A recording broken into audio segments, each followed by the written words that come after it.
नमस्ते दोस्तों, स्वागत है आपका मोर्चा पर। आज जो खबर आई है उसे सुनकर अमेरिका के पेंटागन से लेकर बीजिंग के ग्रेट हॉल तक सन्नाटा पसर गया है। भारत ने एक ऐसा कारनामा कर दिखाया है जिसे विज्ञान की भाषा में हाइपरसोनिक स्क्रैम जेट टेस्ट कहते हैं। लेकिन अगर अपने ब्रो टू ब्रो लॉजिक में बोलें तो भाई हमने मौत की रफ्तार को पालतू कुत्ता बना लिया है। डीआरडीओ के वैज्ञानिकों ने हैदराबाद में जो किया है वो सिर्फ एक टेस्ट नहीं था, वो दुनिया के दादाओं को भारत की तरफ से सीधा संदेश था। अब ज्ञानी चाचा अपनी खटिया से उठकर बोलेंगे, अरे भाई मिसाइल ही तो है। चाचा ये मिसाइल नहीं है, ये भारत का वो चांटा है जिसकी गूंज दुश्मन के कानों में तब सुनाई देगी जब उनका आधा शहर साफ हो जाएगा। ध्यान से सुनो, वरना तुम्हारी जानकारी के गैप में चुल्ल मची रहेगी।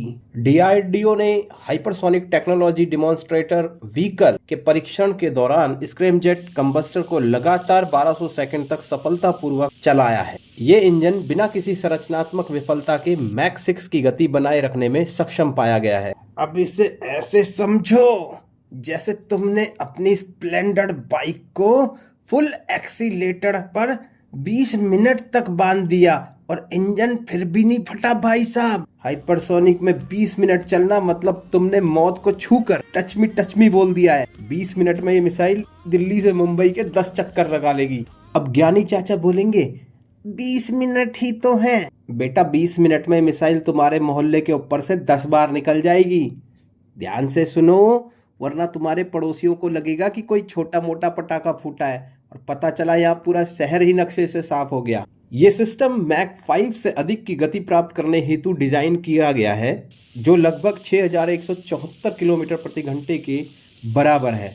इस रफ्तार पर शॉक वेव्स का प्रबंधन करना एक अत्यंत जटिल और एरोडायनेमिक प्रक्रिया है। ये रफ्तार इतनी है कि अगर तुम लखनऊ में समोसा ऑर्डर करो तो मिसाइल समोसा बनने से पहले दुकान पर पहुंच जाएगी भाई साहब, और आवाज पीछे रह जाएगी। मिसाइल पहले थप्पड़ मार देगी। चीन कहता है उनके पास भी ऐसी मिसाइल है, पर उनकी मिसाइल टारगेट की जगह दूसरे मोहल्ले में जाकर गिरती है। इसे कहते हैं डिलीवरी गलत पते पर। भाई अगर तुम्हें शादी में पनीर खाना है तो तुम दाल मखनी वाली लाइन में लग जाओ। ये चीन की टेक्नोलॉजी है। यहाँ एक पुरानी कहावत आती है, बिच्छू का मंत्र न जाने और सांप के बिल में हाथ डाले। यही हाल है उन देशों का जो हमारी नकल करने की कोशिश कर रहे हैं। A bad workman always quarrel with his tool। नाच ना जाने आंगन टेढ़ा। चीन के मिसाइल टेस्ट भी कुछ ऐसे ही। प्रोजेक्ट विष्णु के तहत विकसित की जा रही इस मिसाइल की मारक क्षमता 5000 किलोमीटर से अधिक आंकी गई है, जो इसे इंटरकॉन्टिनेंटल श्रेणी के समकक्ष खड़ा कर देती है। भारत में बैठकर बटन दबाया और जापान से लेकर जर्मनी तक सबका सिस्टम है। ये मिसाइल नहीं है, ये भारत का रिमोट कंट्रोल है जिससे हम आधी दुनिया का वॉल्यूम कम कर सकते हैं। अब लोग कहते हैं रेंज क्या है। भाई रेंज इतनी है कि दुश्मन को पता भी नहीं चलेगा कि हमला कहाँ से हुआ, और वो गूगल मैप पर लोकेशन ढूंढता रह जाए। जब तक वो रिकैप्चा भरेगा तब तक मिसाइल उसके सिर पर डिलीवर हो चुकी हो। अब देख भाई गौर से सुन, ये जो मोर्चा पर मैं आपको डिकोडिंग दे रहा हूँ, ये कोई साधारण जानकारी नहीं है। ये प्रोजेक्ट विष्णु की वो फाइल है जो बड़े बड़ों की नींद उड़ा देती है। अगर आप चाहते हैं कि भारत की इस दहाड़ को दुनिया सुने और दुनिया के कोने कोने तक ये दहाड़ जाए तो अभी के अभी इस मोर्चा का हिस्सा बनिए। नीचे जो सब्सक्राइब बटन है उसे उसी रफ्तार से दबाइए और दबा दबा के फुला दीजिए जिस रफ्तार से हमारी हाइपरसोनिक मिसाइल निकलती है। अभी सब्सक्राइब करो, क्योंकि यहाँ बात देश की अखंडता की है और हमारे ब्रह्मास्त्रों की है दोस्तों।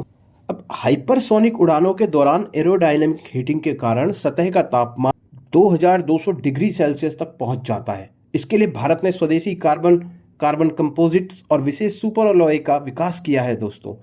इतनी रफ्तार पर हवा भी आग बन जाती है। अच्छे अच्छे मेटल ऐसे पिघल जाते हैं जैसे धूप में कुल्फी।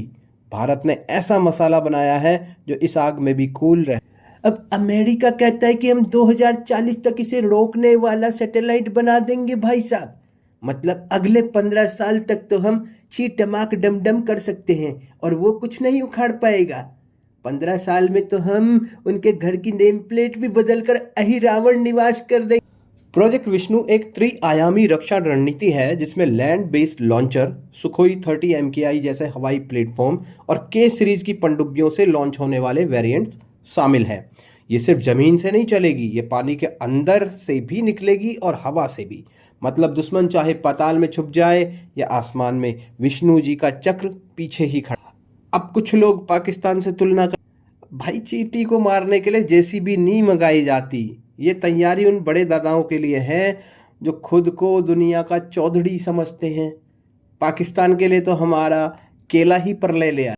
दोस्तों, ये कोई मामूली टेस्ट नहीं था, ये दुनिया को मैसेज था कि रूस के बाद अब सिर्फ भारत है जो स्पीड का असली किंग है, बाकी तो सब सिर्फ कागज की कश्ती बना रहे हैं। अगर गर्व महसूस हुआ हो तो वीडियो को दबा के शेयर। जय हिंद।